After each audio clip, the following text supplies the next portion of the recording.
ஸ்னேகாலயா சில்க்ஸின் women's day slogan கான்டெஸ்டில் participate பண்ணி மலேசியா செல்லும் வாய்ப்பை பெறுங்க. தேனி பங்களாமேடு பகுதியில் திமுக வேட்பாளர் தங்கத்தமிழ்ச்செல்வனை ஆதரித்து அமைச்சர் உதயநிதி ஸ்டாலின் பிரச்சாரம் மேற்கொண்டு வருகிறார். அதனை பார்க்கலாம். சொல்லுங்க எந்த சின்னம், இன்னொரு முறை சொல்லுங்க எந்த சின்னம்.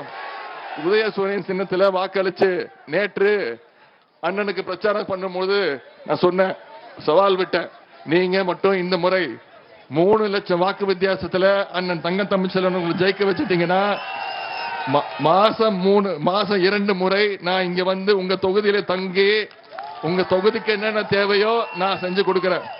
இந்த தேனி பாராளுமன்ற தொகுதிக்கு மிக மிக முக்கியமான ஒரு சிறப்பு உண்டு. அது என்னன்னு உங்களுக்கு தெரியும்.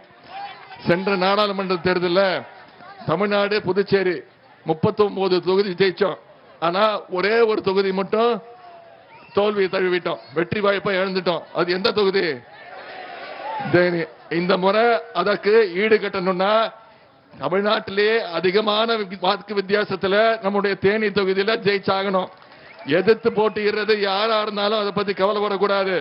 நம்முடைய ஒரே நோக்கு ஏப்ரல் 19ஆம் தேதி வாக்குச்சாவடிக்கு போய் உதயசூரியன் சின்னத்தில் வாக்களிக்கணும். அதுக்கு நீங்க எல்லாம் தயாராயிட்டீங்களா?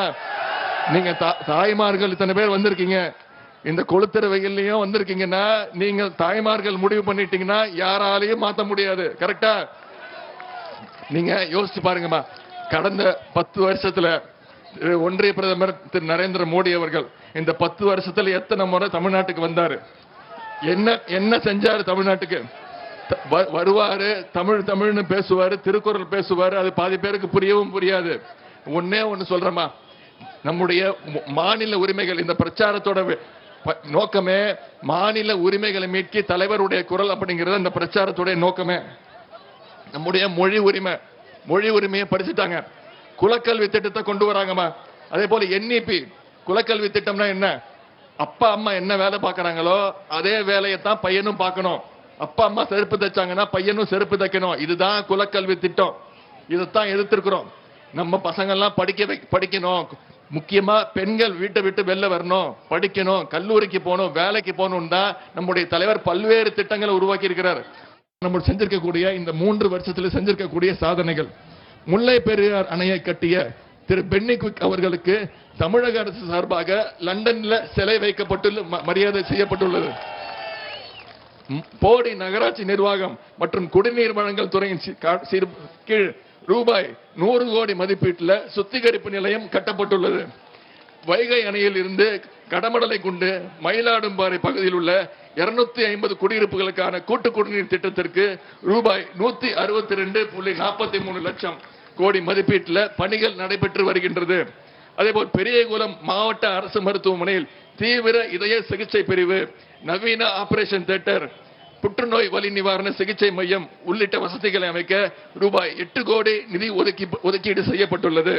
அதே போல தென்கரை பேரூராட்சியில ரூபாய் 13 கோடி மதிப்பீட்டில் குடிநீர் திட்டப்பணிகள் தொடங்கப்பட்டு நடைபெற்று வருகின்றது. அதே போல இதெல்லாம் நாம செஞ்சு முடிச்சது. நம்முடைய தேர்தல் அறிக்கையில இந்த தேனி பாராளுமன்றத்திற்கு சில வாக்குறுதிகளை தலைவர் கொடுத்திருக்கிறார். இந்த தேனி பாராளுமன்றத்துக்கு மட்டும் பேபி அணை மற்றும் முல்லை பெரியார் அணையை பலப்படுத்த நடவடிக்கை எடுக்கப்படும். வாழை மற்றும் திராட்சைக்கான மதிப்பு கூட்டு தொழிற்சாலை அமைக்கப்படும். போடியில கொட்டக்குடி ஆற்றின் குறுக்கே அணை கட்டப்படும். நாடாளுமன்ற தேர்தல் திருவிழாக்களம் சூடுபிடித்து வருகிறது. அந்த வகையில் அனைத்து கட்சிகளும் பிரச்சாரம் மேற்கொண்டு வருகின்றன. அதன் ஒரு பகுதியாக தேனி பங்களாமேடு பகுதியில் திமுக வேட்பாளர் தங்கத்தமிழ்ச்செல்வனை ஆதரித்து அமைச்சர் உதயநிதி ஸ்டாலின் பிரச்சாரம் மேற்கொண்டு வந்த காட்சிகளை நாம் பார்த்தோம். கப்பலா மலேசியா போக ரெடியா? அப்போ ஸ்னேகாலயா சில்க்ஸ்ல மார்ச் 8 முதல் 31 வரை உங்களுக்கு விருப்பமான சாரியை பர்ச்சேஸ் பண்ணி விமன்ஸ் டே ஸ்லோகன் கான்டெஸ்ட்ல பார்ட்டிசிபேட் பண்ணி வின் பண்ணுங்க. Snehalaya first, Malaysia next.